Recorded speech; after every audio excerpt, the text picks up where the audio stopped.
Mi nombre es Carola Grandón, yo soy psicóloga consultora de riesgos psicosociales de la Asociación Chilena de Seguridad y durante todo este periodo, nosotros como equipo de psicólogos consultores hemos estado apoyando a nuestras organizaciones desde distintas perspectivas, en lo que tiene que ver con implementación de un teletrabajo saludable, en primeros auxilios psicológicos, en herramientas para líderes, en el manejo de la salud mental también, cuando estamos hablando de procesos de retorno al trabajo presencial. Y en el fondo hemos tratado de aportar desde distintas temáticas que han sido bastante relevantes en este periodo y que básicamente han tenido el objetivo de fomentar y promover la adaptación a este escenario de crisis, de cambio, de mayor incertidumbre, como es lo que hemos tenido que enfrentar a causa de la pandemia. Lo que nosotros vamos a revisar en esta instancia en particular es manejando el impacto en la salud mental al volver a los puestos de trabajo. Es decir, vamos a entregar herramientas de gestión de emociones que tienen que ver en el fondo con todas estas emociones complejas que pueden emerger durante este periodo, ya sea por las nuevas dinámicas que hemos tenido que enfrentar a partir de la pandemia, o también estas emociones negativas que pueden emerger en este proceso de readaptación también al trabajo presencial. Entendiendo que todavía hay un riesgo, no vamos a desconocer esto y por lo tanto es bastante esperable o común también que surja emocionalidad negativa al respecto. Esta exposición dura aproximadamente unos 50 minutitos, que son las temáticas que yo les voy a comentar, las que voy a abordar con ustedes. Y al final de la presentación, la idea es que puedan dejar ahí sus comentarios, sus dudas, sus inquietudes en el chat para yo después poder revisándolas, ahí voy dando lectura de las mismas y vamos respondiendo también para aprovechar bien el tiempo. Bueno, entonces vamos a dar inicio. Bueno, como yo les mencionaba, para dar cobertura al propósito de esta instancia, vamos a revisar básicamente tres grandes temas. El primero tiene que ver con pandemia y salud mental, es decir, vamos a ver cuál es este impacto real que ha tenido la pandemia en la salud mental de los grupos, de las personas, de las organizaciones, qué pasa con el concepto del estrés, qué pasa también con estos efectos que tuvo y todavía tiene este sistema de teletrabajo implementado en este contexto. Vamos a ver también, yo les voy a presentar qué se obtuvo en el diagnóstico de teletrabajo que se realizó en Poder Judicial. Vamos a hacer esta revisión en el fondo para que ustedes puedan enterarse de cuáles fueron los resultados, las conclusiones que se obtuvieron. Estoy viendo que ahí se están levantando algunas manitos, pero les comento que las preguntas las pueden ir dejando ahora en el chat para que las podamos responder al final de la instancia, dado que igual son hartas personas como público. También vamos a revisar lo que son algunas estrategias de afrontamiento, es decir, vamos a ver algunas técnicas, algunas herramientas para poder resolver o tratar de manejar algunas emociones complejas de experimentar en este periodo, como puede ser la ira, la rabia, la ansiedad, el malestar en general, el estrés. Y vamos a ver en el fondo cómo podemos nosotros tratar de manejar algunas variables, de realizar algunas acciones que puedan prevenir también nuestro desgaste emocional. Esas son las tres grandes temáticas. Entonces, para dar inicio a lo que es pandemia y salud mental, es muy necesario señalar que, bueno, la pandemia, como todas a lo largo de la historia, tienen una tremenda capacidad tanto para diezmar poblaciones también como para reconfigurar sociedades completas, es decir, el estilo de vida, las dinámicas de relación, el modo de funcionar de las personas, de los grupos, de las organizaciones, se ha visto tremendamente modificado, impactado, y a partir de ello es que todos hemos tenido que de cierta forma desarrollar nuevos mecanismos de adaptación, es decir, nuevas formas de poder enfrentarnos a esta realidad, de poder adaptarnos, de poder sobrevivir.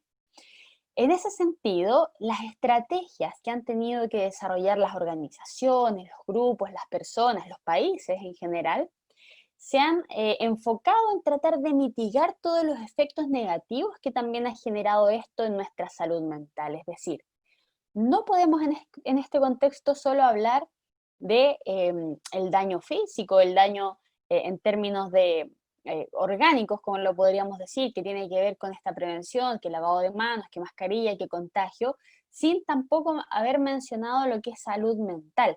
Salud mental hoy día se ha vuelto una temática muy relevante en este contexto, principalmente porque el estrés ha emergido con mayor énfasis, ha emergido como un concepto bastante mencionado, principalmente producto de estos cambios, de esta acomodación a estos nuevos estilos de vida y principalmente este terreno de incertidumbre.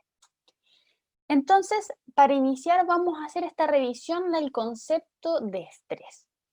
¿Qué podemos decir del estrés? En primer lugar, es muy importante entender que el impacto de la pandemia es heterogéneo, es decir, cada persona vive, se enfrenta a esta realidad de manera particular. Esto depende de sus intereses, de sus rasgos de personalidad, de su temperamento, de la composición familiar, de con quién vive, si vive solo, si tiene redes de apoyo. Va a depender de la información que tenga cada persona a su alrededor, es decir, depende de muchos factores el cómo nos afecta este escenario a cada uno de nosotros. Muchas veces se tiende a decir o a generalizar bastante, prácticamente como que a todos nos ha pasado lo mismo, todos nos vemos afectados de la misma forma y no.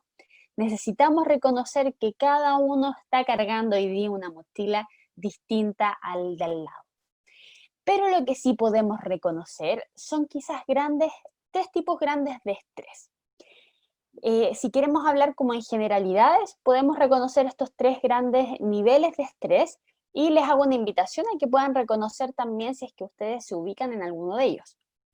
El primer nivel de estrés que podemos experimentar en este contexto es un nivel de estrés moderado. Este es una cuota de estrés o de preocupación leve, donde las personas ponen todo su potencial al servicio de la resolución de problemas. Es decir, es esa cuota de estrés, de preocupación, que nos mantiene pendientes al medio, sabemos que hay peligro, sabemos que hay que cuidarse, nos lleva a ser más responsables, más cautos, a lavarnos las manos, a cumplir con los protocolos, las medidas de higiene y de seguridad establecidas. Por lo tanto, podríamos hablar de un nivel de estrés positivo, es decir, cuando hablamos de un nivel de estrés moderado, un nivel de estrés leve, en un periodo de crisis, en un contexto de pandemia, es positivo tenerlo porque esto nos permite cuidarnos y principalmente sobrevivir, adaptarnos.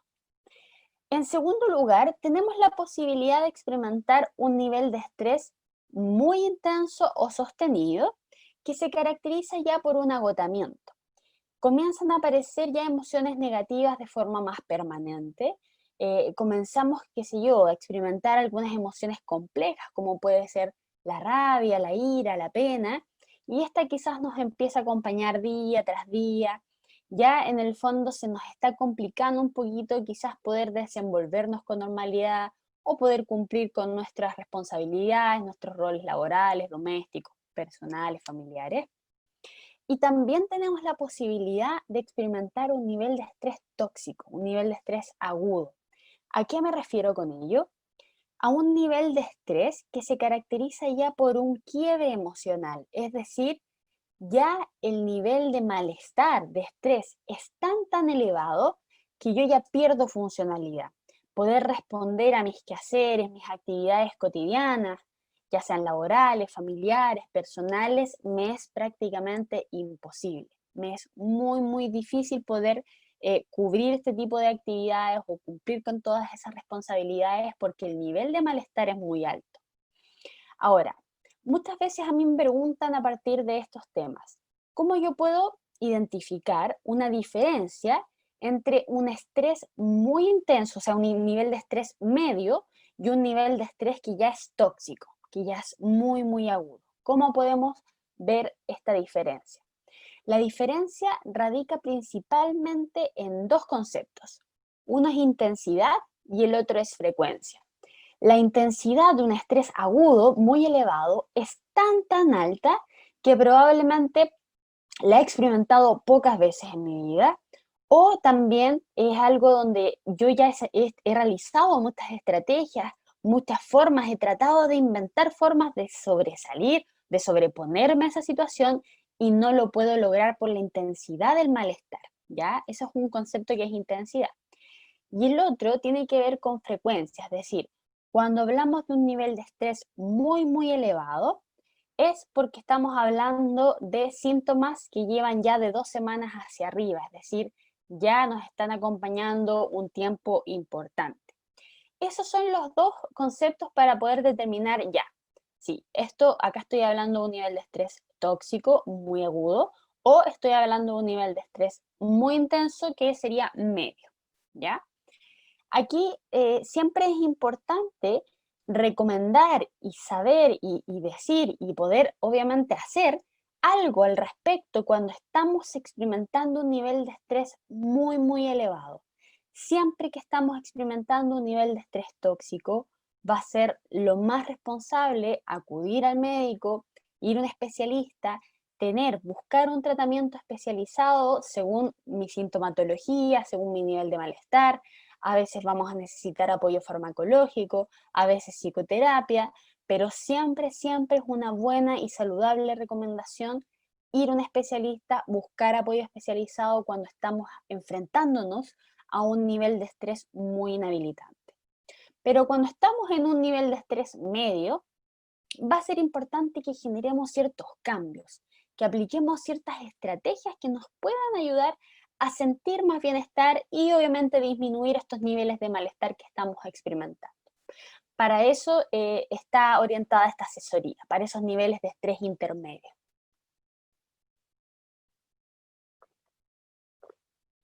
Ahora, ¿por qué yo les hablo de estrés, de malestar, de ira, de rabia? ¿Por qué les menciono tanto esos conceptos? Probablemente ustedes ya lo saben, lo han visto, lo han escuchado o lo han experimentado. Estamos rodeados de factores estresantes en este periodo. Este año en particular nos ha llevado a desarrollar ciertas sintomatologías, ciertos malestares, cierto nivel de estrés que es bastante esperable, es acorde a un escenario de incertidumbre y de cambio como en el que nos encontramos. Algunos de los factores estresantes a los que nos hemos visto expuestos en este periodo tienen que ver con la duración de las cuarentenas, cuánto va a durar, cuándo se termina, volveremos a estar en cuarentena, cómo irán las cifras, este miedo que existe también al tema de los rebrotes, el temor obviamente al contagio, a contagiarse, la frustración por no poder recuperar quizás mi sistema de vida, mi normalidad que yo venía desarrollando previo a la pandemia.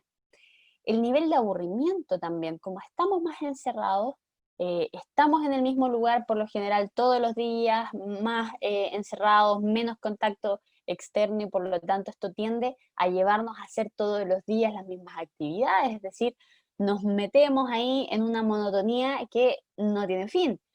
También suministros inadecuados, a veces tenemos temor por no tener todos los suministros que necesitamos, sobre todo cuando hemos estado en periodos de cuarentena.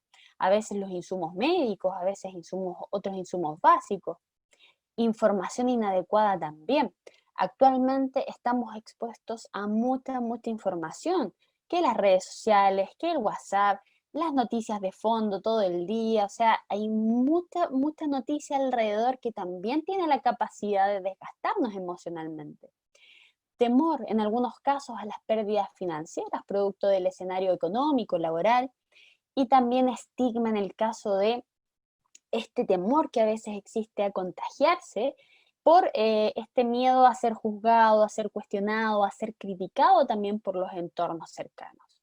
Estos son algunos de todos los posibles factores estresores, ustedes también podrán agregar muchos más, pero esto es para dimensionar que realmente hay muchos elementos que generan que en este periodo haya sido y sea esperable experimentar malestar psicológico.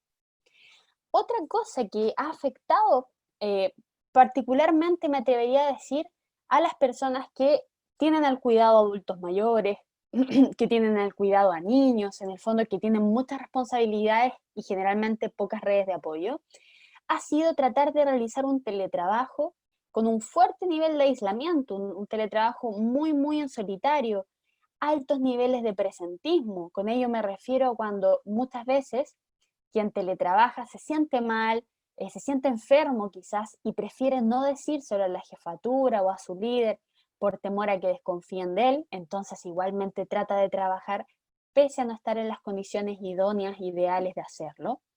Ha sido muchas veces un teletrabajo con falta de apoyo, falta de ayuda, de ese dato que nos podía dar, nos podía entregar nuestro compañero, el de al lado, la jefatura.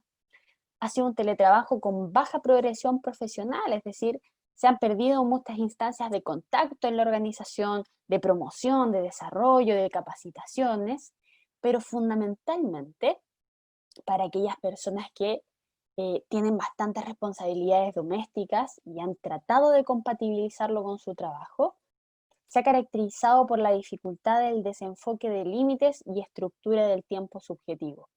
¿A qué me refiero con ello? A esta dificultad de poder generar una distinción entre rol laboral y rol doméstico. ¿Dónde está el límite? ¿En qué minuto descanso? ¿En qué minuto estoy en un rol de trabajo? ¿En qué minuto estoy en un rol personal, familiar? Esa ha sido una de las grandes dificultades que han mencionado distintos funcionarios y trabajadores en distintas también organizaciones a lo largo del país. Ahora, ¿por qué yo les mostraba el ítem anterior, pandemia y salud mental? Porque en primer lugar nos permite ser conscientes del tremendo impacto que ha tenido este año y esta emergencia sanitaria en la salud mental de las personas. Es esperable experimentar malestar psicológico a causa de ello. Y en segundo lugar, porque esto debiese también ser una invitación a que nos relacionáramos de una forma más empática, más cálida, una forma de relación donde quizás pudiésemos ser un poco más comprensivos con el otro, un poco más cálidos, más asertivos en el trato, entendiendo que cada uno de nosotros se ha visto afectado en este contexto de una u de otra forma, con mayor o menor intensidad. Pero sí o sí ha sido un periodo muy, muy complejo, muy difícil, y es necesario que tratemos de tomar esto como una invitación a relacionarnos de una forma un poquito más empática. Estoy viendo ahí que hay otra manito que se me levantó. Les recuerdo que todas las preguntas, los comentarios, vayan dejándolos ahí en el chat, porque los vamos a retomar al final de la presentación. Así que pueden ir escribiendo en el chat. Ahora, de forma breve, les voy a mostrar qué fue lo que se obtuvo en este diagnóstico de teletrabajo que se realizó al interior del Poder Judicial. Parece súper importante que ustedes también estén en conocimiento de ello. Esta encuesta que se realizó de teletrabajo fue un trabajo colaborativo entre Recursos Humanos, Departamento de Desarrollo Institucional, Secretaría de Género y la Dirección de Estudios de la excelentísima Corte Suprema. El objetivo de esta encuesta fue conocer la percepción respecto a la implementación por el Poder Judicial del teletrabajo en esta modalidad extraordinaria. Se envió en total a 12.513 funcionarios y funcionarias pertenecientes a Poder Judicial, la Corporación Administrativa, centros y unidades de apoyo y Departamento de Bienestar. Estuvo disponible entre el 14 de julio y el 31 del mismo mes, y se obtuvieron un total de 7.780 respuestas completas, es decir, un 62% de todas las encuestas que se enviaron. Esto fue una alta tasa de respuesta a nivel institucional. Si hablamos de un 62%, estamos hablando de resultados estadísticamente significativos, y se destaca que la participación superó el 51% de todos los escalafones de Poder Judicial, es decir, de todos los escalafones hubo nivel de respuesta. Más de la mitad de los funcionarios, que se obtuvo, perdón, más de la mitad de los funcionarios son efectivamente los únicos encargados del cuidado de personas dependientes y de realizar algunas labores en el hogar, las labores en el hogar. No obstante, reportan que en general sí pudieron conciliar ambos factores, permitiéndoles poder continuar con el desarrollo de sus funciones durante este sistema de teletrabajo. Sobre su experiencia emocional, se detectó que había un aumento en la frecuencia de aquellas emociones negativas asociadas principalmente a la pandemia, es decir, se reportaba igual alto nivel de estrés a causa de esta dificultad de poder conciliar o de poder sobrellevar todo este contexto de emergencia sanitaria. La única emoción que se evaluó positiva fue, en la mayoría de los casos, la felicidad, mencionada como esta tranquilidad que generaba el poder realizar un sistema de teletrabajo protegiendo la salud e integridad física de los funcionarios, ¿ya? Cuando se comparaba el trabajo de oficina con el sistema de trabajo de teletrabajo, se apreció que las evaluaciones tendían a disminuir, lo que se asocia en parte a aspectos como la curva de aprendizaje y de la misma pandemia. La única excepción que se encontró era el caso de los conflictos al interior de las unidades, que es en algunos casos donde quizás algunas unidades o algunas áreas quizás no lograron organizarse del todo o ser más eficaces, más ordenaditas quizás en esta implementación de este sistema. Aunque la implementación del teletrabajo fue de forma abrupta, los funcionarios y funcionarias reportaron en esta encuesta sentirse orgullosos de cómo la institución fue capaz de adaptarse a esta contingencia y también seguir entregando un servicio de calidad. Lo que más valoraban del teletrabajo y valoraron del teletrabajo, según este reporte de la encuesta, es la seguridad que entregó en el ámbito de evitar desplazamientos, tener oportunidad de pasar más tiempo junto a la familia y obviamente poder protegerse del contagio. Hubo un 75% que consideró que no había tenido problemas con la implementación del teletrabajo y el 25% restante, las complicaciones más frecuentes tenían que ver con los horarios de desconexión. Lo que yo les decía antes, esta dificultad de cuando me desconecto, siento que quizás tengo que estar todo el tiempo pendiente del trabajo, del computador, de los quehaceres laborales. Y más de un 20% de los funcionarios indicó haber presentado alguna dificultad en la implementación del teletrabajo. Aún así, sobre un 80% que está de acuerdo con mantener esa modalidad de trabajo posterior a la crisis sanitaria. De hecho, hay casi un 90% que califica positivamente el teletrabajo si dejamos de lado la situación de la pandemia. Es decir, acá tenemos un importante insumo que nos habla de funcionarios, de funcionarias que consideran el teletrabajo como un sistema de trabajo óptimo y factible de implementar si igualmente al finalizar esta situación de emergencia sanitaria.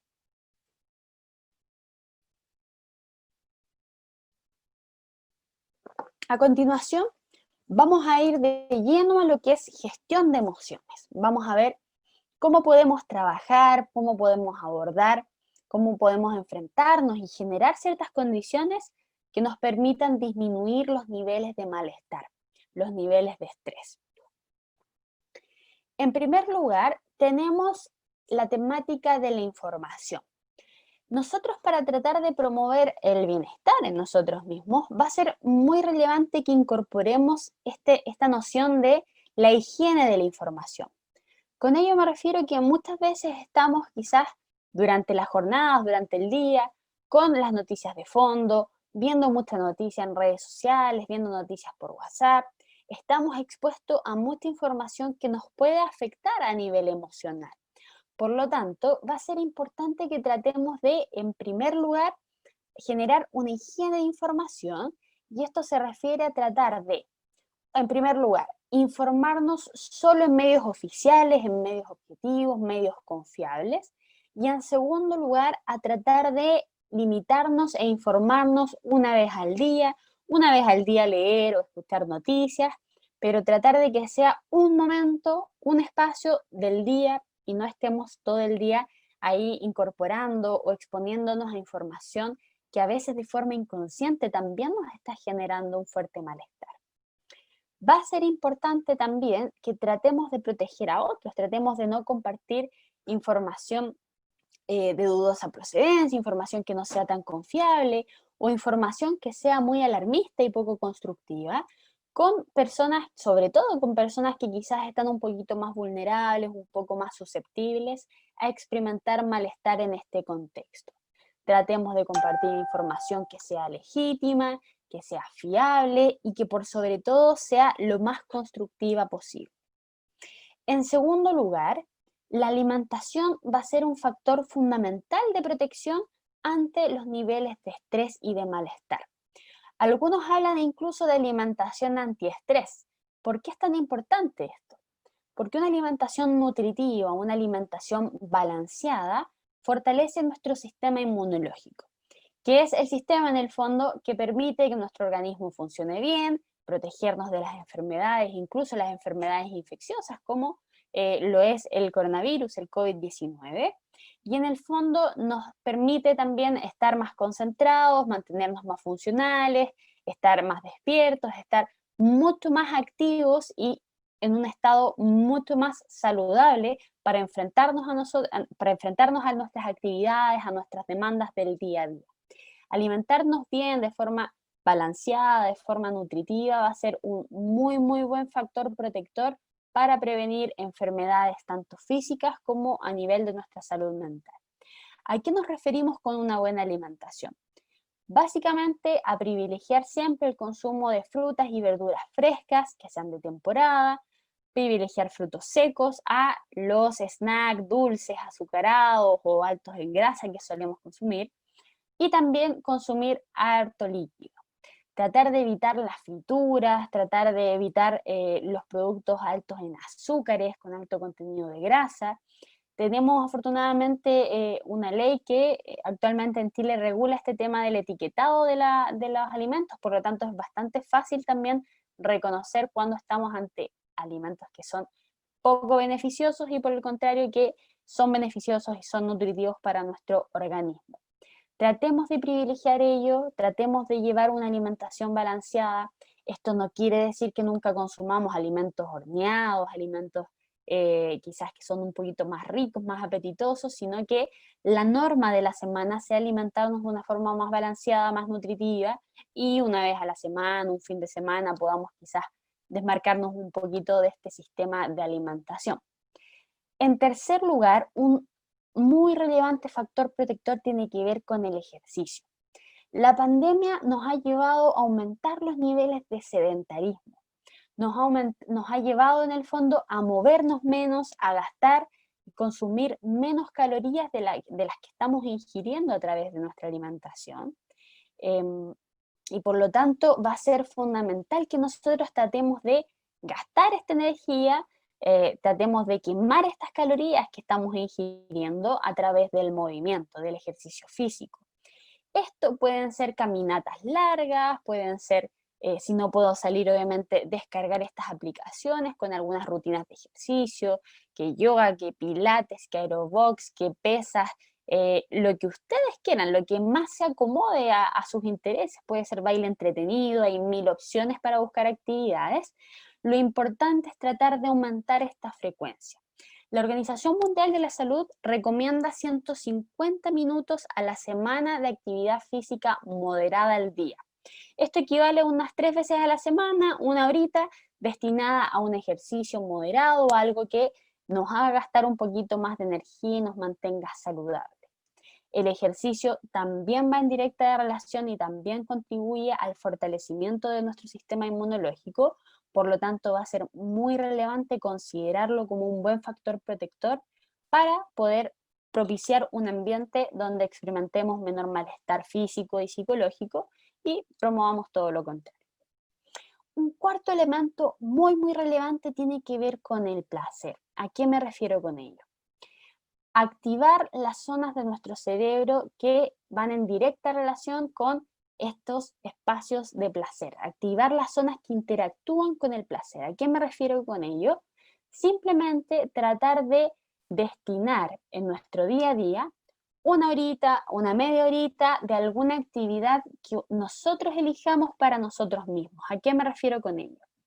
Tratar de experimentar esa sensación placentera que recorre nuestra mente, nuestro cuerpo, cuando hemos realizado alguna actividad que nosotros mismos nos regalamos a nosotros mismos. Es decir, tratemos de tener siempre a la mano algunas actividades que nosotros reconozcamos que tienen la capacidad de nutrirnos, de hacernos sentir bien, de levantarnos el ánimo, como pueden ser manualidades para algunos, lectura de libros para otros, algunas series, no sé, incursionar en algunas recetas, en gastronomía, va a depender obviamente del interés de cada uno. Lo importante es que destinemos una media horita, una hora del día a realizar una actividad que yo elegí, que yo determiné para mí. La idea es que no todos los días se vuelvan simplemente en actividades que yo tengo que hacer para otros, ¿ya? Y en quinto lugar, va a ser muy importante considerar el buen dormir.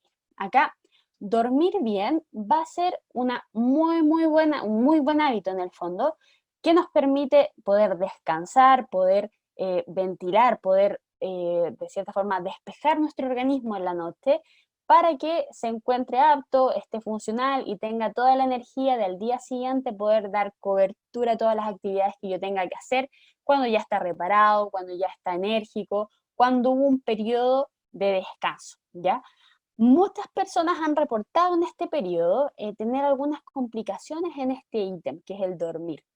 Se han manifestado hartos niveles de problemas del sueño, el insomnio dentro de ellos ha sido el que más se ha mencionado. Entonces vamos a dar quizás algunas recomendaciones específicas para poder contrarrestar este riesgo o estas situaciones de trastornos del sueño que nos han mencionado bastante.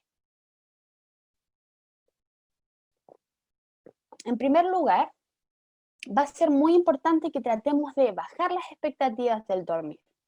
A veces cuando nos estamos dando cuenta que nos está costando mucho dormir, que estamos quizás con un nivel importante de insomnio, nos frustramos mucho, nos ponemos a veces hasta una alarma, ya voy a obligarme a dormir hoy día, sí que sí, a las 10 de la noche, a las 11 de la noche, y de repente son las 9, 9 y media, me estoy dando cuenta que no tengo sueño, me acosté, apagué la luz, me doy vueltas en la cama, me frustro mucho, me quiero obligar a dormir, pero obviamente esto no resulta porque este nivel de ansiedad y de preocupación lo que hace es generar un estado completamente ansioso, un estado que es todo lo contrario a un estado de relajo, que es lo que realmente necesita el organismo para poder conciliar el sueño. ¿Qué es lo que tenemos que hacer cuando vemos que estamos fallando en esta planificación, que no nos está resultando quizás el dormirnos a tal hora, que ya lo estamos intentando y esto nos frustra? Tratemos de, si ya, un día quiero dormir a las 11, me estoy dando cuenta que ya no puedo, me estoy dando vueltas en la cama, listo. Nos resignamos a esto, entendemos y aceptamos que al día siguiente probablemente sí vamos a estar más cansados, pero vamos a tratar de modificar o de generar algún cambio el día siguiente para que al día siguiente resulte. Por ejemplo, eliminar, omitir esa siesta que yo hago quizás en cierto periodo que a veces me quita el sueño para la noche. Ya, voy a tratar de no consumir productos azucarados en la noche o grandes cantidades de alimentos porque eso en el fondo me activa y genera que el organismo no se relaje y no pueda conciliar el sueño. Ya. Si no me resulta esto, quizás puedo intentar haciendo, no sé, una media horita de ejercicio, me canso harto el cuerpo, después me doy una ducha para poder después acostarme y propiciar en el organismo un estado de relajo. Es decir, voy a buscar las formas, voy a generar ciertos cambios, pero la idea es no frustrarse más de la cuenta cuando ya vemos que quizás fracasamos en este intento. En segundo lugar, va a ser importante incorporar esta noción de la funcionalidad de la cama. Tratemos de reservar la cama solamente para ese momento en el que ya tenemos ese nivel de sueño, ese nivel de relajo que nos permite dormir. Si a veces vemos tele, jugamos videojuegos, o jugamos con el celular o hacemos otras actividades, el cuerpo, nuestra mente no va a asociar la cama a un lugar y a un momento de relajo. Por lo tanto, si nosotros tratamos de incorporar esta noción de ella, voy a la cama cada vez que voy a dormir, que tengo harto sueño, voy a descansar, va a ser muy probable que cada vez que vayamos a la cama y nos acostemos, entremos en un estado de relajo que nos permita dormir. En tercer lugar, va a ser importante tratar de establecer horarios de ir a la cama y de despertar.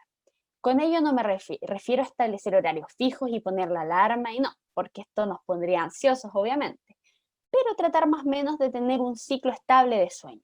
Por ejemplo, si yo hay un día que me levanto a las 7 de la mañana, me acuesto a las 10 de la noche, tratemos de que esto sea así día tras día y no un día que me acueste a las 1 de la mañana, 2 de la mañana, otro día a las 9. Tratemos de mantener un ciclo para poder también acostumbrar a nuestro organismo. En cuarto lugar, va a ser muy importante que antes de acostarnos realicemos actividades agradables. Podemos leer, podemos escuchar alguna música que nos relaje y que nos guste. Algunas personas tienen algunos libritos de sopas de letra, las realizan y esto también da sueño, los relaja. pero traten de realizar algunas actividades que les generen relajo, que les agraden para poder propiciar un estado de mayor relajo, de sueño, de cansancio. En quinto lugar, es importante cuidar las comidas y bebidas. Muchas veces a las 7, 8 de la tarde comemos grandes cantidades de alimento, esto activa nuestro organismo, o comemos alimentos, cositas que son muy azucaradas, dulces, y esto también activa nuestro organismo, y es lo que menos necesitamos para ya después en un ratito más conciliar el sueño, dormir y descansar. Cuidemos esto. Y en sexto lugar, va a ser importante siempre vigilar las condiciones de la habitación. ¿A qué me refiero con ello? Tratemos de hacer una lista de chequeo de las condiciones de nuestro dormitorio. ¿Cómo anda la ventilación, la iluminación, la temperatura? ¿Tendré que sacar una frazada, poner una más? ¿Cómo puedo hacer yo que este lugar de descanso, que la habitación sea un lugar más cómodo, que me pueda ayudar más a conciliar, a promover un estado de relajo que me ayude en el sueño? Tratemos ahí de manejar estas variables, de arreglar este lugar, de propiciarlo para que sea un momento en el que yo reconozca como un momento de descanso, de relajo.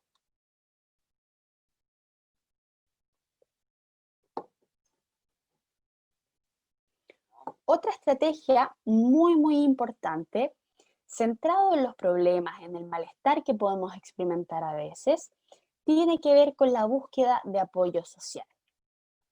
Muchas veces nosotros naturalizamos el sentirnos mal. A veces nos sentimos mal un día, 2 días, y tratamos igual de seguir, de avanzar, a veces de omitir, de como se dice, no pescar lo que yo estoy sintiendo, estos avisos, estas señales que a veces me manda el cuerpo, me manda mi cerebro, mi mente, de que me estoy sintiendo mal, de que algo me está molestando, y uno trata ahí de funcionar a veces como máquina en el día a día, sin prestar mucho oído a lo que realmente nos pasa.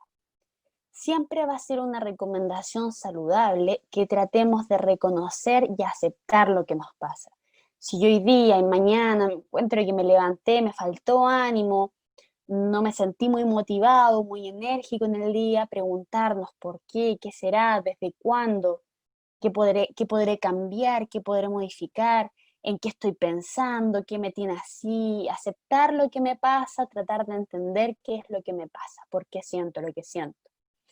Tratemos de rodearnos de personas que nos hagan bien, desahoguémonos con ellos, hablemos, lloremos, expresemos. Eso nos puede servir para desarrollar un mejor manejo de las emociones. A veces cuando uno pone en palabras, cuando habla o cuando escribe lo que le pasa, tiene como esta ventaja de poder observar desde afuera. Quizás les ha pasado que a veces están hablando de algo que les pasa y en ese acto de hablar se dan cuenta a veces de soluciones o lo ven desde otra perspectiva o se dan cuenta que quizás lo pueden manejar de otra forma que no habían pensado antes, pero verbalizar los problemas sirve mucho para poder elaborarlos, para poder verlos, manejarlos, abordarlos desde otra perspectiva. Es importante entender que el aislamiento físico de este periodo no implica necesariamente un aislamiento emocional. Podemos igualmente buscar apoyo, buscar consejos de otras personas, establecer espacios de conversación relevante. Está bien a veces hablar de sí, lo que hice, lo que no hice hoy día, de lo que voy a hacer el fin de semana, de cómo me fue, pero hablemos más de lo que nos pasa, de lo que pensamos, de lo que sentimos. Si tenemos un contacto, un llamado telefónico con alguien, hablemos de cómo nos sentimos, cómo me sentí hoy día, me frustró esto, pienso en alguna solución, hablemos un poquito más de emociones. Por lo general nosotros no estamos tan acostumbrados a hablar de emociones, pero es muy relevante. ¿Por qué lo es tanto? Uno, porque lo que yo les decía, porque al hablar uno elabora, uno ve las cosas con otra perspectiva quizás, pero también es muy relevante porque cuando yo hablo de emociones, de lo que me pasa y de lo que yo siento, muchas veces aumento la probabilidad de que quien está a mi alrededor, también sabiendo lo que yo siento, actúe quizás o se comporte de una forma más empática también conmigo. A veces hablamos o estamos molestos o estamos irritados, ansiosos, y esto lo manifestamos solamente con, no sé, con una cara de enojo. y andamos con esa cara todo el día. Y el otro prácticamente ve que yo estoy enojado, y quizás se enoja, o quizás se comporta de una forma quizás reticente conmigo. Pero ¿qué pasa si yo, en vez de andar con esa cara, probablemente, no sé, le pueda decir, mira, hoy día me pasó esto, me frustré, me siento un poquito triste por esto otro? Yo aumento la probabilidad de que la otra persona se comporte de una forma más cálida o más empática también conmigo.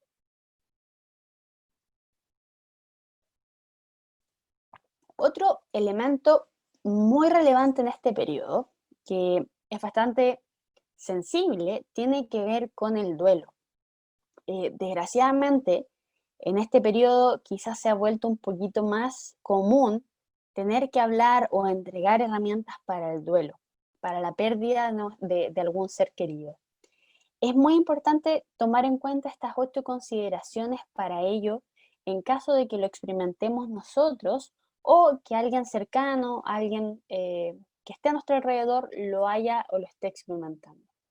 Siempre va a ser relevante cuando estamos hablando de duelo, agradecer la honestidad y la confianza de esa persona por contarme una vivencia tan personal y tan íntima. Siempre va a ser relevante tratar de identificar quién o quiénes son las principales redes de apoyo de esa persona o de mí en caso de que yo esté experimentando esta situación de duelo. Identificar con quiénes puedo hablar, con quiénes puedo conversar, elaborar un poquito esta experiencia y hablar del cómo lo estoy viviendo y enfrentando. Va a ser muy relevante en un proceso de duelo permitirse sentir, validar las emociones, no luchar contra lo que estoy sintiendo, contra la rabia que tengo, contra la negación, contra estas ideas que pueden emerger, no. Hay que aceptarlas, hay que permitirse sentir todo lo que uno siente, todas las emociones que se le vienen a uno en ese proceso de duelo. Siempre es relevante entender que las primeras semanas son aquellas donde las emociones son más intensas y generalmente es un vaivén emocional, se experimentan muchas emociones en muy poco tiempo. Puede ser que en un par de minutos yo haya experimentado rabia, aceptación, resignación y vuelto a la rabia. Es decir, las primeras semanas es donde mayor se nota este vaivén, este carrusel de emociones donde a veces estamos arriba y abajo, donde más cambios, más intensidad se vive en este proceso. En quinto lugar, siempre es relevante señalar que hay que permitirse sufrir, hay que permitirse validar el sufrimiento. Es completamente saludable que nos demos el espacio al llanto, el espacio a la angustia, que no tratemos de ocultarlo, de ocultar ello y tratemos de hablarlo, siempre expresar lo que estamos sintiendo, escribir lo que siento, hablar de lo que siento, pero sacarlo de alguna forma. Es importante entender que esto es un proceso, donde aquí el elemento principal para poder salir de una manera quizás un poquito más positiva de ello, va a ser hablando, expresando lo que me pasa, y el segundo componente que tiene que ver con el tiempo, porque es el tiempo básicamente el que me permite a mí ir adaptándome, ir encontrando nuevas formas de enfrentar esta realidad y en el fondo a desarrollar mecanismos o estrategias un poquito más funcionales, un poquito más útiles de poder sobrellevar este dolor.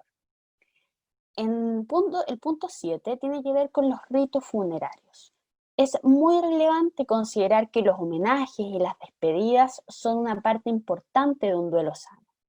Hay personas que a veces quedan tan choqueadas con estas noticias o con estas experiencias que nunca se despiden de cierta forma.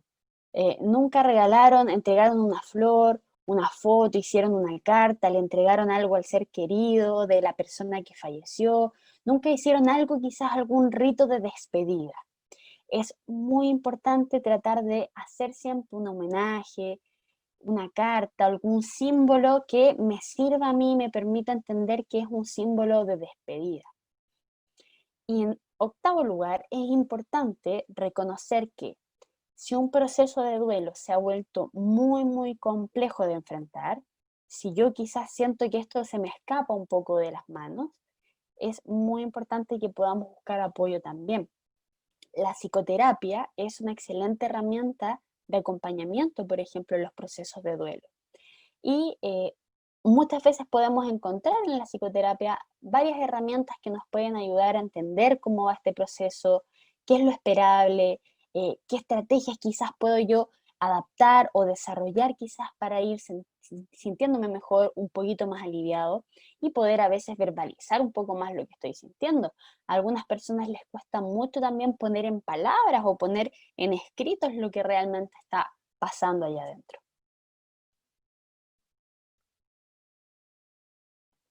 Otras estrategias que vamos a ver ahora son tres, tienen que ver con las emociones. ¿Cómo podemos a veces enfrentarnos o gestionar algunas situaciones donde estamos experimentando mucho malestar, mucho estrés, mucha ansiedad, centrándonos en lo que nos pasa, poniendo el foco en nosotros? ¿Cómo lo podemos hacer?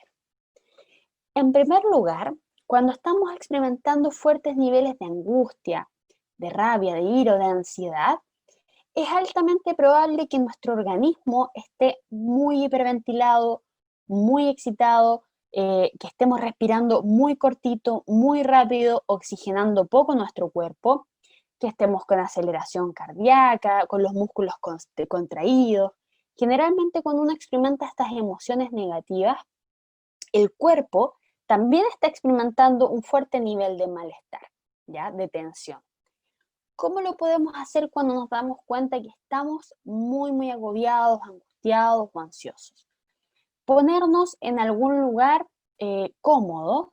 Podemos tratar siempre de elegir un lugar donde haya menos ruido, donde quizás nos distraigamos menos y podemos cerrar nuestros ojitos, quizás si queremos distraernos un poquito nuestro sentido de la vista, que muchas veces lo fatigamos a lo largo del día porque vemos muchos estímulos, vemos mucha cosa. Tratar de primero un lugar lo más relajado y aislado de ruido posible. Y luego vamos a ejecutar un ejercicio de respiración simple, que se llama entrenamiento simple en respiración. Realmente es muy, muy sencillo, pero muy eficaz y muy útil. La idea es que podamos ponernos cómodos, siempre tratando de que nuestra espalda esté lo más erguida posible. Y vamos a inspirar en 4 tiempos, así. Luego vamos a expirar en 4 tiempos y retenemos ahí los pulmones sin aire antes de volver a inspirar en 4 tiempos.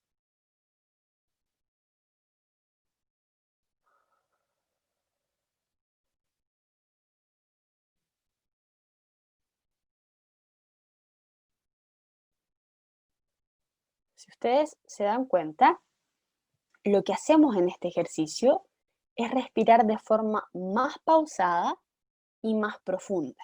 Es decir, lo que estamos haciendo en este ejercicio es oxigenar, ventilar mejor nuestro cuerpo. Esto es lo que permite que nuestra aceleración cardíaca pueda ir disminuyendo, que oxigenemos mejor nuestro organismo, que entre más aire en mis pulmones, que mis músculos se puedan relajar también un poquito y que mi organismo, mi cuerpo completo se pueda sentir un poquito más aliviado y más relajado. La idea es que esto lo podamos hacer unos 10 minutitos, unos 15 minutitos, repitiendo la secuencia que yo les acabo de mostrar, que es la inspiración, exhalación y retengo los pulmones vacíos 4 tiempos antes de volver a inhalar. Este ejercicio es muy útil cuando nuestro organismo, cuando nuestro cuerpo, nuestra mente se siente muy agobiada, muy ansiosa, necesitamos un relajo, necesitamos inyectarle al cuerpo un poquito de relajo, unos minutos de distensión que no estamos obteniendo en el fondo a partir de las situaciones en las que nos encontramos. Entonces va a ser muy necesario que podamos regalarle este momento a nuestro organismo. A veces nos puede marear un poquito al inicio por este cambio de respiración, porque estábamos desde un nivel de respiración muy cortito y oxigenándonos muy poco, nuestro organismo ahí funcionando muy rápido, la aceleración cardíaca muy alta, y después vamos a hacer un cambio en la ventilación. Vamos a inspirar más lento, oxigenar más nuestro cuerpo. A alguna persona esto le puede marear un poquito, pero no es nada dañino, no es nada peligroso, todo lo contrario. Es un regalo para nuestro organismo poder regalarle un momento de mayor oxigenación y de mayor relajo a través de este entrenamiento. Otra estrategia de afrontamiento centrado en la emoción tiene que ver con la autoobservación y atención al momento presente. Muchas veces, como yo les decía previamente, nosotros funcionamos como maquinitas y tratamos de hacer y de hacer y de hacer y de hacer, y pocas veces le tratamos de prestar atención al cómo nos encontramos ahora. Voy a invitarlos a que lo puedan hacer incluso en este momento frente a su computador o a su celular. La idea en este ejercicio es que el paso 1 sea elegir voluntariamente prestar atención a un elemento nuestro, como puede ser la respiración o las sensaciones del cuerpo. Démonos cuenta de nuestra postura corporal. ¿Es cómoda? Siento que no, la columna está tueca. ¿Cómo me acomodo? Necesitaré un cojín, necesitaré un cambio de postura. ¿Cómo están mis piernas? ¿Están relajadas? ¿Están contraídas? ¿Cómo está la temperatura de mi organismo en este minuto? ¿Tendré frío, calor? ¿Cómo están los dedos de mis pies? ¿Los dedos de mis manos? ¿Cómo estoy? ¿Cómo me siento? ¿Cómo está mi cuerpo y cada parte de mi cuerpo en este momento? En segundo lugar, siempre va a pasar que en algún momento nos damos cuenta que nos distraímos. Nos escuchamos algo, vimos algo, escuchamos un ruido que nos distrajo y luego volvimos a este foco de afuera, a darnos cuenta de lo que está pasando afuera y no lo que está pasando en nuestro cuerpo. Eso es normal y es parte de este ejercicio porque va a pasar, pero la idea es que lleguemos al paso 3, que es que luego de reconocer que nos hemos distraído y hemos salido del foco de adentro, de nuestro foco, nos hemos vuelto hacia el exterior, entonces vamos a volver a atender a nuestra necesidad, vamos a volver a sentir nuestro cuerpo, vamos a volver a conectarnos con nuestra postura, mi cuello, si está tenso, no, necesitaré elongar un poquito, me duele la cabeza, tendré frío, tendré calor, tendré ganas de tomarme, no sé, un tecito, una agüita, tengo sed, ¿cómo estoy? ¿Cómo está mi cuerpo en este momento? La idea es que nosotros podamos realizar este ejercicio idealmente varias veces en el día, que nuestro cuerpo está en constante cambio con la interacción en el medio, las temperaturas, las posturas, vamos cambiando, por lo tanto siempre es un buen ejercicio prestarle atención a nuestro organismo, ver todo lo que podemos hacer quizás para sentirnos un poquito más cómodos, pero si lo podemos incorporar una vez al día o partiendo ya, si no lo hago nunca, no sé, una vez cada 5 días, una vez a la semana, pero en algún momento empezar a pensar un poquito más en cómo se siente mi organismo, cómo está mi cuerpo, qué puedo hacer quizás para darle condiciones más cómodas, que se sienta más relajado. Tratemos de incorporar este ejercicio porque va a ser una un muy buen favor para nosotros, entendiendo que la mayoría del tiempo siempre estamos tratando de responder a la demanda externa, a hacer cosas que tenemos que hacer, que debemos hacer, y poco tiempo le prestamos a lo que nuestro cuerpo también nos está pidiendo. Y como tercer ejercicio centrado en las emociones, les voy a mostrar un ejercicio simple de reinterpretación. ¿A qué me refiero con ello? Muchas veces en el día a día nos suceden algunas cosas que nosotros entendemos como negativas aquí y siempre. A veces me pasa una cosa mala, me pueden estar pasando 10 cosas buenas, pero me pasa una cosa mala y yo me quedo con eso, me quedo con esa energía negativa, le doy vueltas quizás a esta cosa, a veces me quita el ánimo, me quita la energía y el resto del día, no sé, funciono nomás y tengo como esta carga negativa de eso que me pasó. A veces hay hechos que nosotros entendemos y vivimos como algo muy negativo. ¿Qué es lo bonito de este ejercicio? La idea es que podamos, uno, reconocer que hay algo que nos ha generado este malestar, luego hacernos la pregunta, ¿qué de ese hecho es lo que a mí me está generando tanto malestar, tanto dolor, tanta angustia? Por ejemplo, si ese hecho fuera un conflicto que yo tuve con alguien, tuve un conflicto con mi hijo, con mi pareja, con algún amigo. La idea es hacerme la pregunta, ¿por qué esto me afecta tanto? ¿Qué estoy pensando yo de esto? Puede ser que yo a partir de este conflicto entienda que no le importo, que no me está considerando, que no me escucha. ¿Qué? ¿Qué es lo que a mí en el fondo me está afectando tanto de esta situación? Y aquí viene el tercer punto central de este ejercicio, que tiene que ver con la pregunta. ¿Qué oportunidad, qué aprendizaje yo puedo obtener a partir de este problema, de este conflicto? Y muchos me podrían decir, pucha, nada, ¿qué voy a sacar de bueno si esto es algo malo, no debía haber pasado, o un conflicto es una pelea y es negativo y no tiene más vuelta? No, eso es lo bueno de este ejercicio. Que quizás si nos hacemos esta pregunta, ¿qué puedo sacar en blanco de ahí? ¿Qué puedo sacar en positivo de ahí? ¿Qué aprendizaje puedo sacar de ahí? Puede ser que yo realmente me dé cuenta que quizás estoy hablando, quizás solo estoy reclamando y hablando de lo que espero, lo que no, de lo que hizo esta persona o no hizo, de si se acomodaba a mis expectativas o no, pero no le hablé de lo que yo sentía. No le hablé en el fondo del cómo me siento yo con esta situación, cómo me siento con lo que tú me dices, con lo que tú haces. Puede ser que yo me dé cuenta que quizás no escuché prácticamente nada de lo que me dijo la otra persona y solo me descargué. Puede ser que me dé cuenta que quizás no estoy poniendo muy en claro los puntos que para mí son realmente importantes, quizás no estoy comunicándome de forma muy asertiva y no me estoy dando a entender de una forma correcta.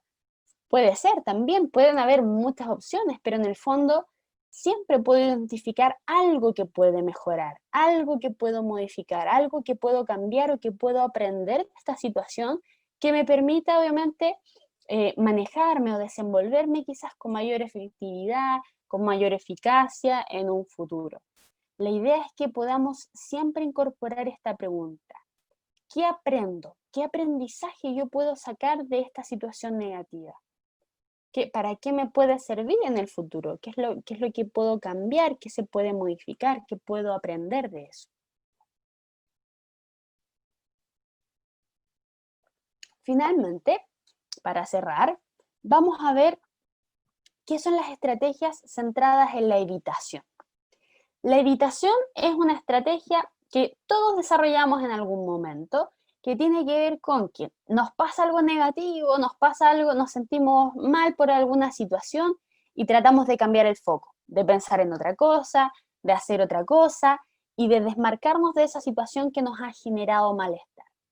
Esto es bueno a veces, y digo a veces porque si siempre hacemos eso, si siempre tratamos como de evitar la situación conflictiva, el problema, probablemente nunca atendamos o nunca nos enfoquemos en solucionarlo, en atender al origen de ese mismo conflicto. Por lo tanto, es algo que a veces nos puede servir, a veces si estamos en el trabajo y pucha, ya pasa algo que nos baja un poco el ánimo, que tiene alguna carga emocional negativa, y no tenemos mucho tiempo de atenderlo, de centrarnos en el momento presente o algo por el estilo, a veces simplemente necesitamos distraernos, cambiar el foco y seguir por el momento. ¿Cuál es una forma positiva de hacerlo y cuáles son las formas negativas de hacerlo? Las formas positivas de generar estrategias de distracción o evitación es tratar de siempre tener a la mano una lista de actividades positivas, es decir, yo generar una lista, un papelito o en el mismo celular, una lista con todas aquellas actividades que yo sé y reconozco que me generan bienestar. Como para algunos puede ser el hecho de, no sé, de la lectura del libro, jugar con la mascota, hacer una manualidad, va a depender obviamente de los intereses de cada uno. Para algunos pueden ser deporte, para otros no, pero que siempre tengamos a la mano esta listita de actividades que vienen de cierta forma, a rescatarnos porque nos generan bienestar, nos generan un estado que nos gusta, que nos nutre, que nos hace sentir bien. ¿Cuál es el objetivo de esto? Que cada vez que en nuestra jornada, cada vez que en nuestro día identifiquemos malestar, o sea, nos damos cuenta que ya, esta situación me generó desgaste, me generó malestar, me sentí mal a partir de esto, yo me dé cuenta que estoy experimentando este malestar y vaya a esta lista y realice una de esas actividades antes de seguir con mi rutina y lo que me resta de hacer en el día. ¿Por qué es tan importante hacerlo? Porque muchas veces ese mal rato, ese malestar, le damos vuelta y le damos vuelta y nos acompañan todas nuestras actividades del día. A veces nosotros lo categorizamos como un mal día solo a partir de esa situación. eh, y la oportunidad que nos otorga este ejercicio es la de poder darle vuelta a esta situación, poder desconectarnos, poder aliviarnos un poquito, despejarnos de esa situación, concentrándonos en otra cosa que sí nos genera bienestar y luego poder continuar con nuestra rutina, con nuestras actividades de una forma un poquito más positiva, con una disposición distinta. ¿Qué es un mal ejercicio de evitación? El consumo, obviamente, de fármacos, de drogas, de alcohol, de tabaco, comer también a veces más de lo normal. ¿Y por qué se lo señalo? Porque en el fondo estas son salidas fáciles para cuando el organismo necesita experimentar bienestar de forma rápida. Y a través de estas sustancias uno relaja su sistema nervioso central, se alivia, se siente mejor, pero muchas veces no nos estamos dando cuenta cuando estamos incrementando el consumo de alguna de estas sustancias. Para ello va a ser muy importante que hagamos un ejercicio de automonitoreo, es decir, tratemos de hacernos la pregunta y de hacer el análisis. ¿Cuánto estaba consumiendo yo antes de alcohol, por ejemplo? Antes de este periodo en el que me he sentido más desgastado, mal. Estaba consumiendo quizás cervezas al fin de semana solamente, un asadito, una copita de vino en el almuerzo. ¿Cuánto estoy consumiendo ahora? ¿Cuánto fumaba antes? ¿Cuánto estoy fumando ahora? ¿Cómo comía antes? ¿Cuánto estoy comiendo ahora también? Tratemos de incorporar este ejercicio de monitoreo para poder tratar obviamente de volver a estos niveles de consumo normal, idealmente fueran cero, pero no les voy a pedir eso obviamente porque a veces puede generarnos mayores niveles de ansiedad, incluso tratar de dejar, no sé, de fumar o tratar de dejar algún fármaco quizás en un periodo donde yo ya estoy muy ansioso y quizás necesito dejarlo un poquito más adelante, pero sí que hagamos este ejercicio para ver los niveles en el consumo. Tratar de regular este nivel y tratar de llevarlo al consumo de los periodos normales, los periodos en los que yo quizás me sentía mejor o estaba más saludable.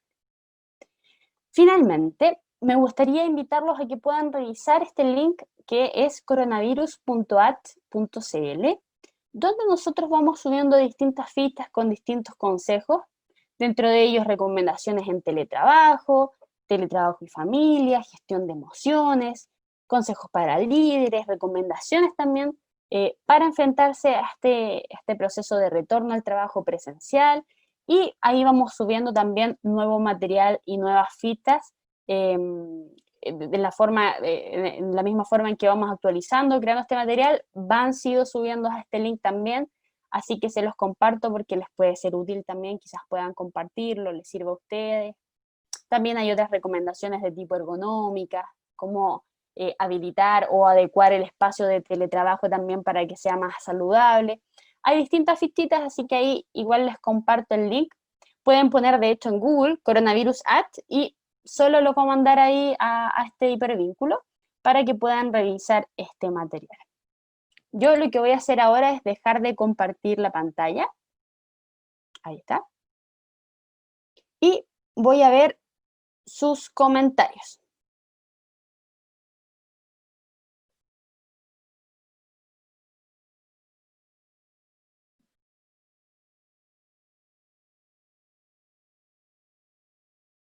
Aquí hay un comentario, un espectador nos ponía: placer, meditación, salir a correr, paseo con los perros, desconectarme a la hora, no volcar mi vida al trabajo, poner límites, hacer valer el derecho a la desconexión para poder disfrutar de las cosas que me dan placer. Totalmente de acuerdo, me parece una, un pensamiento bien, bien bonito y muy conectado a lo que he tratado de transmitir en esta asesoría.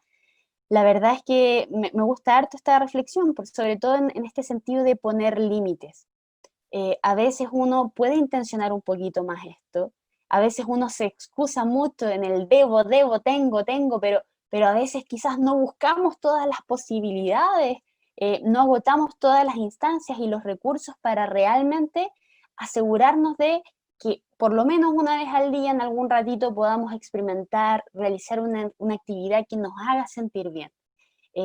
A veces podemos tratar de ponernos la meta, ya, todos los días, por lo menos aunque sea una actividad cortita, va a ser una actividad que yo elijo, que a mí me gusta, que yo disfrute.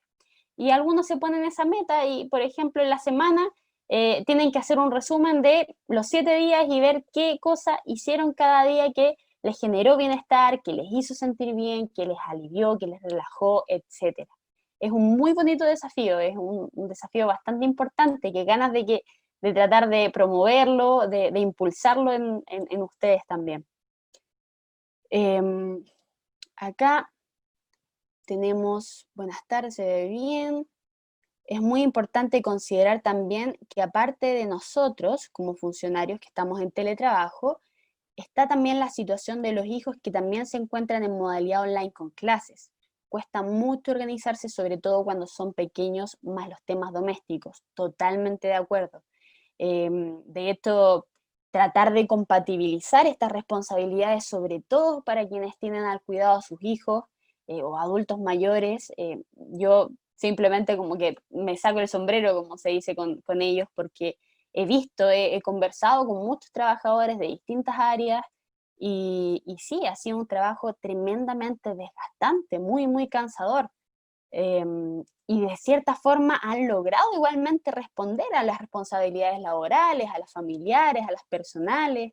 A veces es importante, y trato de orientar la reflexión a que a veces es importante reconocer que en los periodos de crisis, en los periodos complejos, es muy relevante entender que muchas veces uno no va a poder dar el 100% de todo en cada uno de los roles.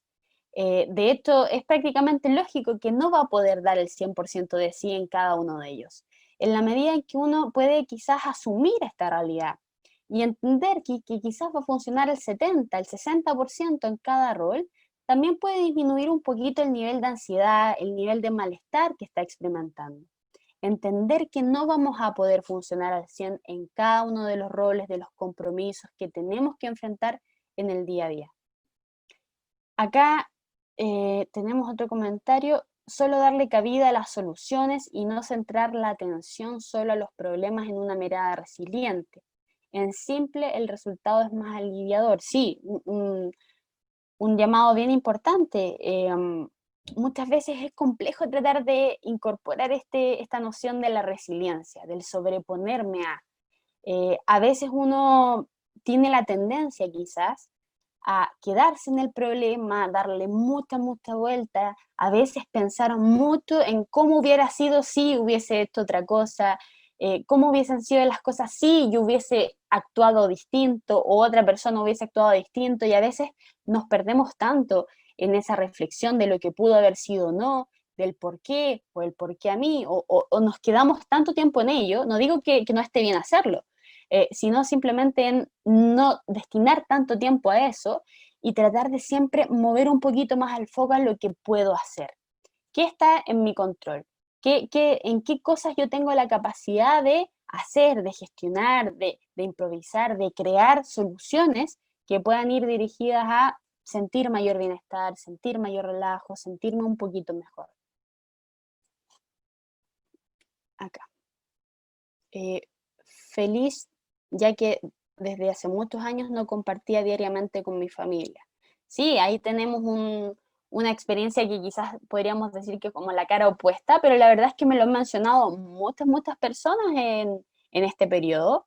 Y para muchas personas esta posibilidad de teletrabajar, de ahorrarse estos periodos de desplazamiento, del hecho de poder compartir, o que a veces la familia te vea también trabajar, en qué consiste tu trabajo, qué es lo que haces, también lo han volcado como una bonita oportunidad que algunos han valorado y aprovechado bastante. Así que no podemos tampoco dejar de mencionar eso. Hay personas que sí han señalado que este sistema de trabajo y la oportunidad de cambio que se ha presentado quizás con esta pandemia también ha sido una experiencia bien positiva para algunos, que en general son personas que tienen quizás más redes de apoyo, más apoyo ahí con las cosas de casa, y se les vuelve un poquito quizás más fácil quizás la experiencia. Aquí hay una experiencia de Catherine. Yo siento que moriré en el intento y me he sentido en crisis en todo el momento. a veces solo lo trato de conllevar. Madre de 2 pequeños, dueña de casa, trabajadora y debo hacer funcionar mi restaurante. Pero el yoga ha sido mi solución. Uf, leí todo y realmente dimensiono mencionaste ya un par de roles y ya era mucho, y acá le agregaste otra preocupación más, me imagino el nivel de trabajo que ha implicado eso. Yo quizás le daría la lectura que eh, a estas alturas, donde ya estamos quizás cerrando el año, si ya has podido de cierta forma responder, dar tu 40%, tu 50% en cada una de esas cosas, lo has hecho ya maravilloso. Ahí tiene que ver harto la expectativa que uno se pone y tratar de reconocer que realmente si has logrado malavariar con todos estos elementos, tratado de encontrar soluciones a todas estas cosas que se han ido presentando, que me imagino que han sido muchas, ya lo has hecho muy bien. Y qué bueno que hayas encontrado quizás esta vía de escape que es el yoga. Hay hartas personas que les sirve mucho, mucho esta experiencia de conexión con el cuerpo, de ejercitarte también, porque es una mezcla ahí muy de centrarte en ti, en tu bienestar, en tus emociones y también de ejercitar y darle quizás potenciar un poquito más el funcionamiento de tu organismo, está ideal. Excelente que lo compartes también, porque hay personas que quizás no conocen tanto la disciplina y les puede generar valor. Aquí no veo más preguntitas. Aquí había un comentario que decía, la falta de empatía nace de las jefaturas, lo que incide, rebota en las malas relaciones entre los trabajadores debido al estado constante de falta de apoyo, frustración, sentimiento de abandono.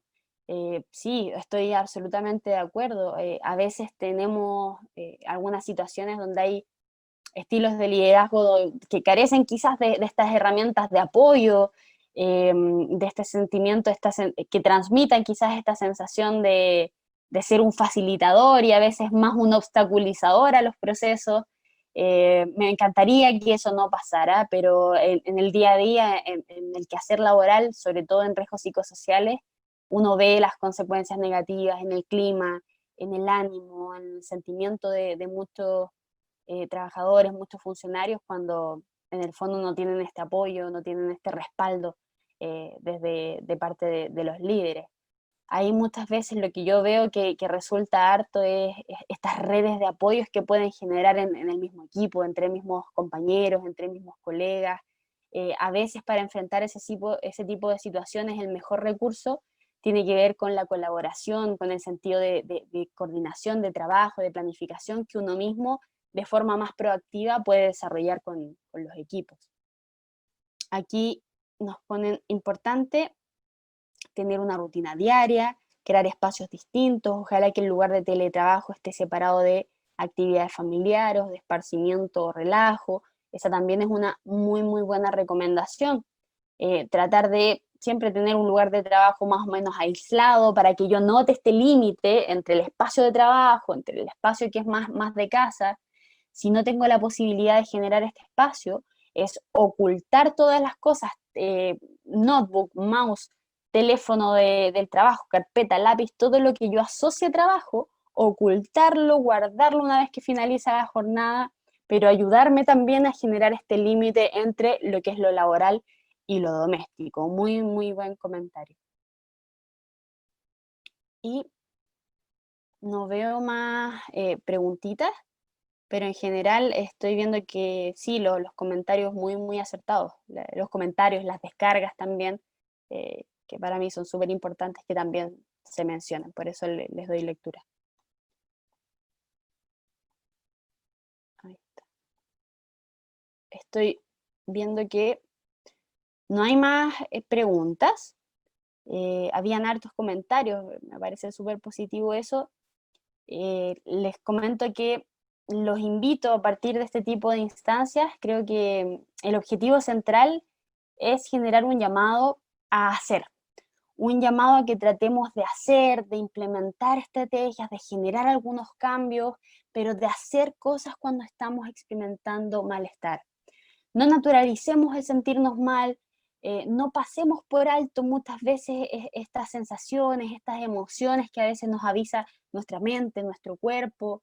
A veces sí, a veces hay momentos en que uno no tiene tanto chance quizás de considerarlas o de prestarles tanto oído, tanta vista, pero no dejemos que pase mucho tiempo para de verdad hacernos cargos, tratar de generar estrategias, cambios, dinámicas, probar cosas diferentes, pero tratemos siempre de preocuparnos, de que se vuelva una prioridad también, tratar de generar bienestar, de promover nuestro bienestar, de disminuir obviamente los estados de mayor malestar. Si alguien quiere hablar, quiere comentar algo, puede presionar ahora el botoncito de levantar la mano y acá de informática me dicen que lo habilitan para hablar. Qué bueno, tenemos esa opción también, por si alguien quiere levantar la manito.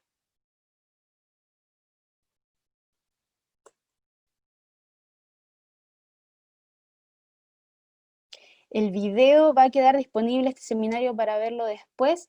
Sí, tengo entendido que para eso lo grabaron. De hecho, yo voy a compartir también la presentación, pero voy a solicitar ahí explícitamente cuando yo mando un correo después de esta presentación a Daniela Muñoz, que es con quien yo coordino estas instancias, que también quede disponible el videito.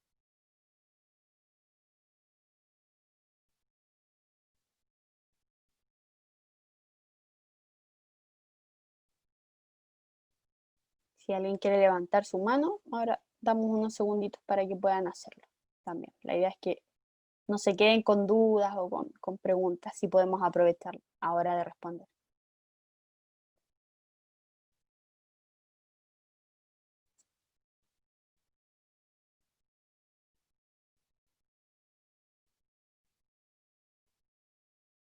De momento no veo.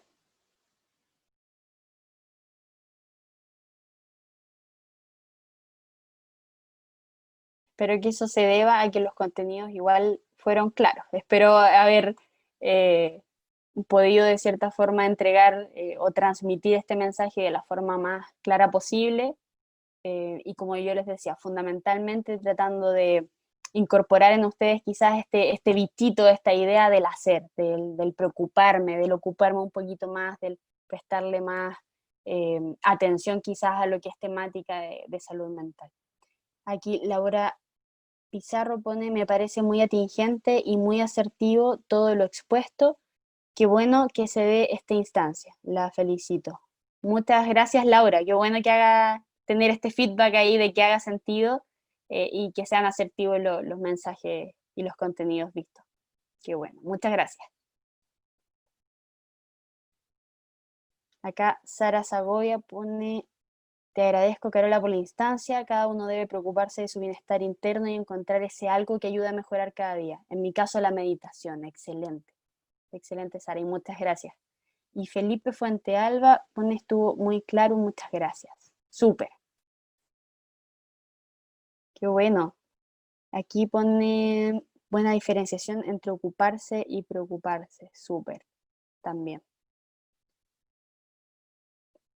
Como último consejo para cerrar, dado esto que leí recién, entre diferenciación y ocuparse y preocuparse, es que tratemos de hacernos siempre la pregunta de qué es lo que está en mi control y qué es lo que no.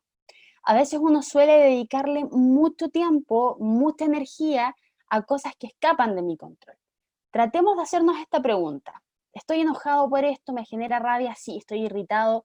¿Hay algo que yo pueda modificar aquí? ¿Hay algo que yo pueda hacer? Si la respuesta es sí, vamos, hagamos un cambio, implementemos algo, veamos la forma de modificar esto para no experimentar este malestar. ¿Es algo que escapa de mi control? Si escapa de mi control, ya. Entonces quizás no vale la pena estarme centrando tanto en ello o dándole tanto vuelta a esa situación cuando realmente mi poder de acción en esa situación es muy, muy limitado. Esa diferenciación también tratemos de incorporarla. Gracias por la exposición. Buenas charlas, se agradece, me gustaron los contenidos. Gracias, sé que me va a servir Jessica, Patricio. Súper, qué rico. Entonces, estamos con, quiero ver si hay algo más, ¿no? Excelente, ojalá fuera obligatorio para todos para crear conciencia. Bueno, yo siempre estoy disponible ahí para estas instancias en realidad. Si me llaman para instancias más masivas, donde haya más gente, ahí lo vamos a hacer. De todas formas, los estamos haciendo a nivel nacional en distintas jurisdicciones, así que para que sepan que igual se está tratando de abarcar a más gente. Entonces, estamos con la instancia. Les comento que yo voy a compartir la presentación a Daniela Muñoz para que pueda bajarla a los participantes. También les voy a hacer la salvedad ahí de que esté disponible el video. Les agradezco mucho, mucho el tiempo, la disposición, los comentarios que fueron hartos, me parece súper positivo. Y les recomiendo ahora que si tienen que seguir con cositas, con trabajo y con algunas otras cosas, se tomen un descanso, unos 10 minutitos, escuchen una canción que les guste, lean algo que les guste, tómense un cafecito, un tecito si gustan, pero traten de generarse ahí un relajo, una instancia ahí de autocuidado y luego seguir con las labores o lo que tienen que hacer. Espero que estén muy bien, les deseo mucho éxito y que tengan también una muy buena jornada laboral, semana laboral. Que estén muy bien.